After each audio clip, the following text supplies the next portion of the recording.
What's up, guys? Sorry if I'm out of breath. I'm sweating like a pig. I just get done working out.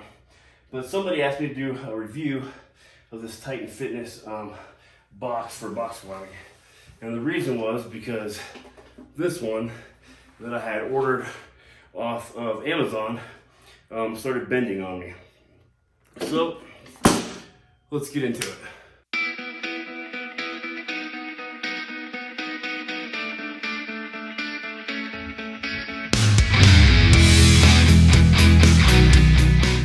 So I had ordered this TDS box off of Amazon about a year and a half, maybe 2 years ago.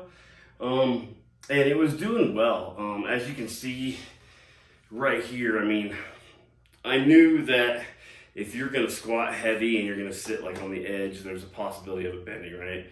I don't know what the weight limit on it was. I couldn't tell you.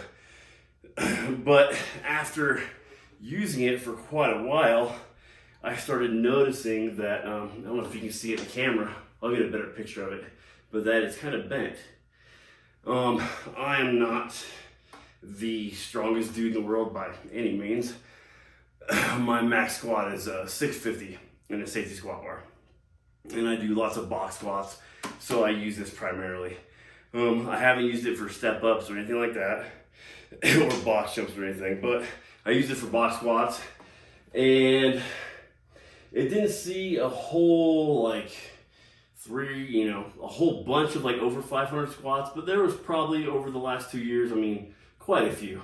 And it started getting like little stress fractures and started bending a little bit. So I went on the search for another box. Now, if you've ever looked for gym equipment, you'll know that right now everything's like $8 million.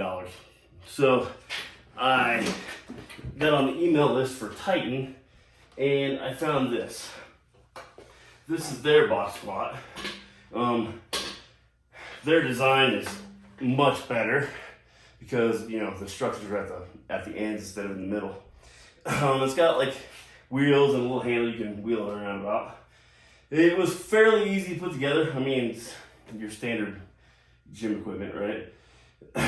As we know that Titan Fitness, sometimes it's not the greatest quality in the world, right? But I have noticed that throughout the last 2.5 years of buying their stuff, it has gotten a lot better.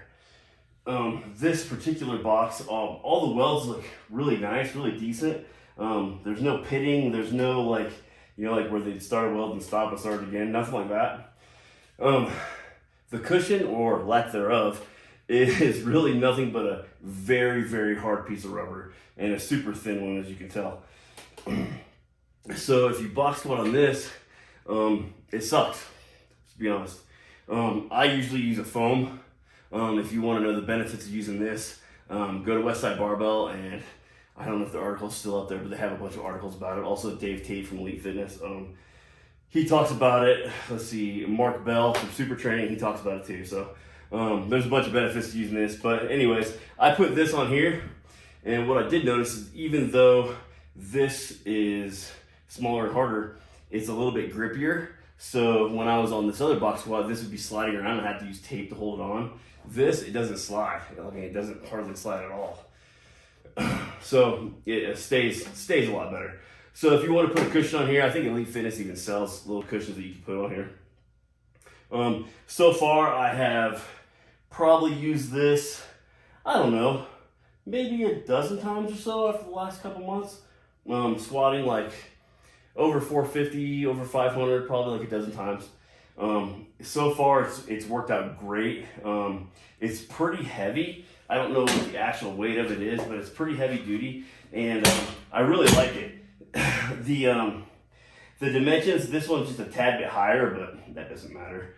I was actually worried about when I started doing this, if my feet would kind of hit these wheels.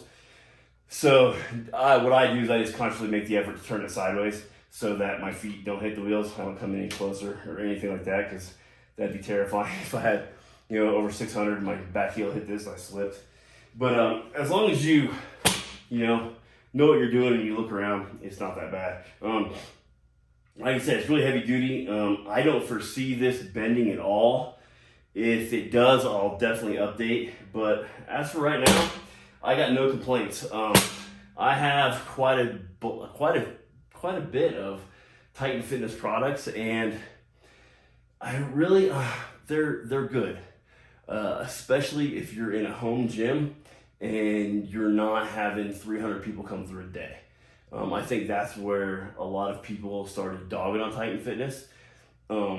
These soft boxes I got for box jumps, I use those 2 to 3 times a week, and I also use them for like Viking presses and stuff. And I mean, they're amazing. Like, they haven't torn, ripped, anything. My crash pads, I use those all the time. I will say that their axle bar, as I'm looking at it, it did bend on me. That kind of sucks. I have their Buffalo bar. The knurling on the Buffalo bar is very passive. So if I could change that and make the knurling a little bit better, I would. Other than that, it's a really good bar. But I have a bunch of Titan Fitness stuff, and I don't see the hatred for it. Now, I don't have a rack. I have not bought a rack for Titan Fitness. This is an Elite Fitness rack. But I do have a reverse hyper, and I have no issues with that either. I have a 45-degree back raise. Somebody else asked me about. The only complaint I have on that is I wish the base plate was a little bit bigger, and I wish it was a little bit heavier on the back end, because I weigh about 270, and when I hold like a 100-pound medicine ball or put a bar on my back and do back raises, that the back end tends to be a little bit wobbly. But besides that, like, I just don't have any issues. I know there's people out there that just simply hate Titan Fitness because their name is Titan Fitness. They've probably never actually used any of their stuff. If they did, they would see that a lot of it's comparable to any other thing that they have. I'm not going to compare my 45-degree back raise that costs, $150 to an Elite Fitness back raise, 45-degree back raise. That is apples to potatoes. Elite Fitness, their 45-degree back raise is like level 10, and this is like a level 3 or 4. I mean, let's just be honest, right? But for what I'm using it in my garage and the couple people that have used it with me, it's worked out great. I don't foresee me getting rid of anything, but I'll let you know. I'll keep you guys posted. Thanks for watching.